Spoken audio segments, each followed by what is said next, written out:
Good morning, all you pretty little princesses out there. Welcome back to the show. As you guys can imagine, going to be a lot of Call of Duty videos today. Hopefully some other videos to touch on here on the channel as well. It is currently 5:29 in the morning. What time is it for all of you guys around the world? But I hope you all enjoy a major talking point not talked about yesterday, as I wanted to wait to see if there were more responses. As of right now, surprisingly so, not really too many on the Huke issue. Huke coming out with his full story. We talked about the Adderall usage yesterday, which I do think is still a major part of this. Something we'll talk about probably in a couple of videos over the next few days, because a lot of pro players had their responses and showed their respect for Huke coming out to talk about this. But some of whom are also asking, you have a Call of Duty world champion who admitted to using Adderall in order to do so. Does the CDL respond?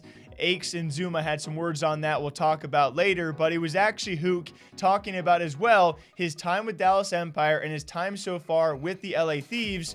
A lot of the focus I'm going to show you guys for the first few clips is the treatment he had from apparently his Empire teammates, being talked down to, losing all of his confidence after being talked to like he didn't know how to play Call of Duty, finding out he was going to be benched 10 minutes before the announcement because his brother told him, alongside other dealings. It seems very clear he was not treated the way he wanted to be treated on the Empire squad, which he's no longer a part of.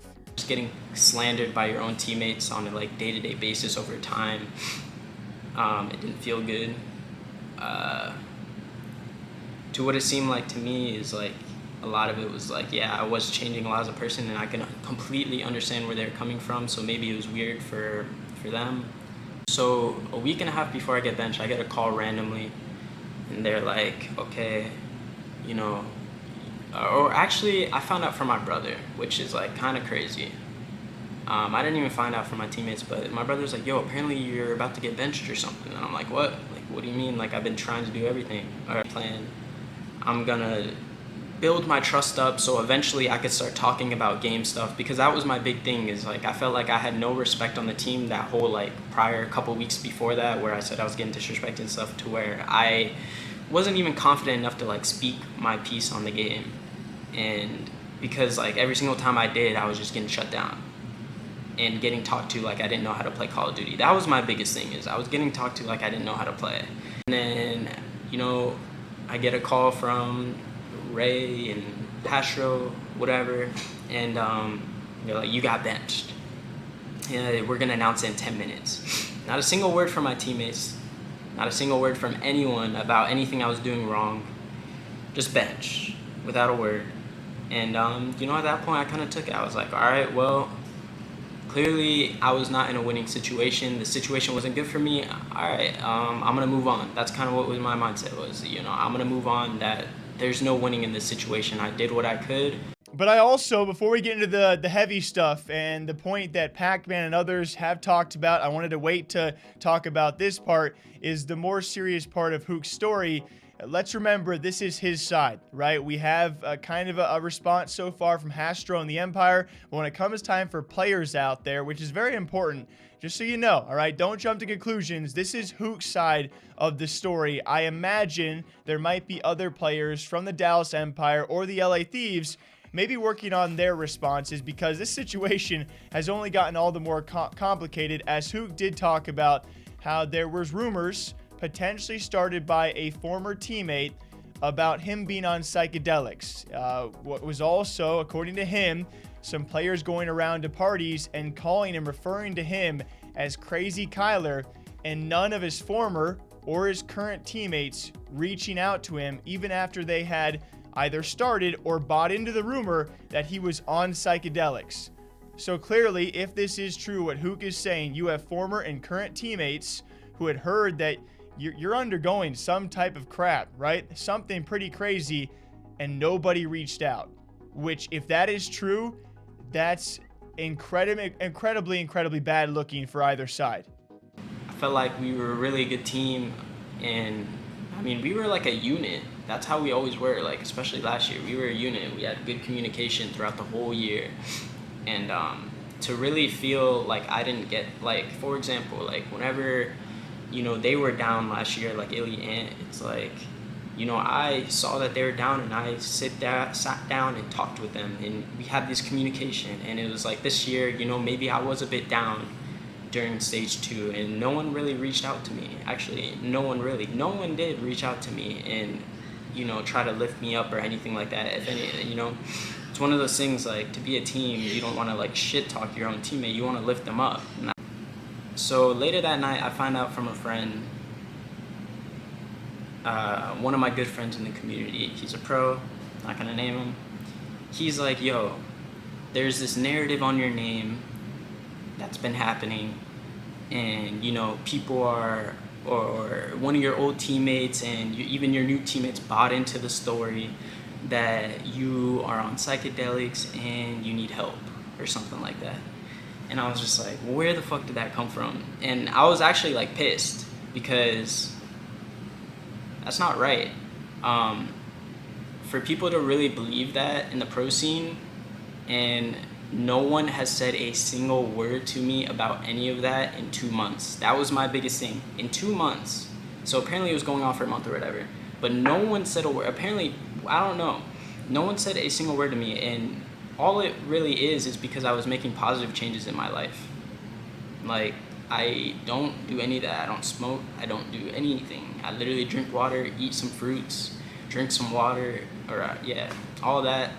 I don't do none of that. And no one said a single word to me. And I've known these guys for like 8 years or 6 years. So it's like, for no one to reach out to me and ask me if I'm okay, which, by the way, I'm okay. And to find out from my friend that people have been saying that, and they're at parties calling me crazy Kyler, for that to be a thing, and for pros to actually believe that, I just want to like shed light on that. That's not true at all. I'm okay. I'm more than okay. I'm ready to play, actually. By the way, if anyone wants me, I'm here. Nah, I'm just playing. But to hear that, and it's fucked up, and then I'm talking and people are lying to me left and right. I text the person who started the rumor. He's lying to me left and right, or someone's lying to me, because I'm texting multiple people here and they're at a party talking shit about me and starting rumors and all this type of stuff. And that was the whole narrative on my name. I really feel like I have to speak up on that, because that's not right. That's, I want to compete. If I'm going to compete, I just want to let people know I'm okay.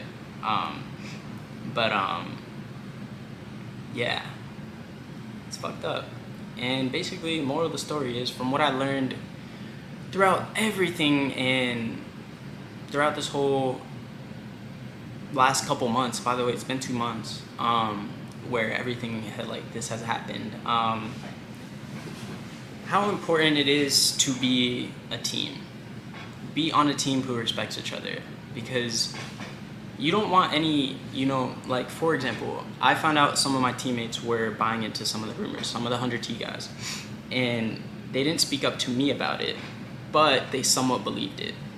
And you can't be on a team where you have negative emotions or negative opinions about your own teammate and expect it to work. You want to be on a team where you guys respect each other, trust each other, and are going to work hard together throughout any problem. And communication, number one. And that's my biggest thing. It's communication. And again, that is what Huke is saying. I don't think he would lie about that, though. I think a lot of us are curious, because now all over everywhere, you're seeing people drop names when we don't know who exactly he is referring to. But you better believe, if a good friend of mine was going through a tough time, as Huke very much was, and then you hear a rumor that he's on psychedelics, yes, a true friend would be reaching out saying, hey, everything okay? Like, is it true? Do you need some help? Like, what can I do?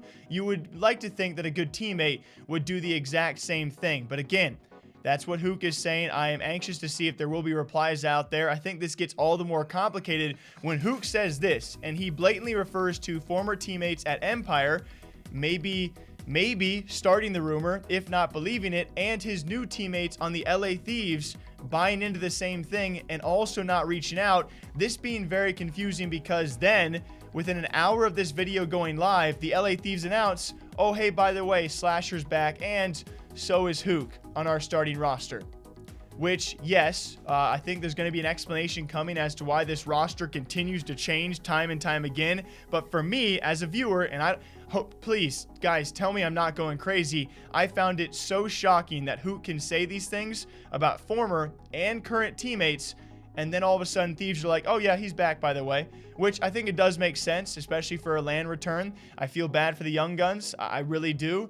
And of course, Thieves keep on making changes every 3.5 days, but still, this story is not done yet. Just keep in mind, we have heard one side of the stories. These are some pretty big accusations to make, especially towards the Empire team and even some towards the LA Thieves roster. I am glad Huke, at the very end of the day, I respect him greatly for speaking up on these things, and I'm very glad that according to him, he's doing much, much better.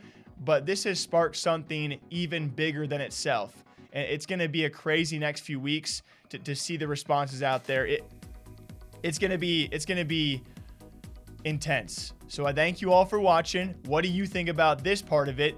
And I'm sure I'll see you back here in a couple hours talking about an additional part, which got even crazier last night. I love my job, and I love that you guys keep on watching me. Till next time, drink up, all right? I'm going to go have my first cup of coffee, and I'll see you back here soon. Take care.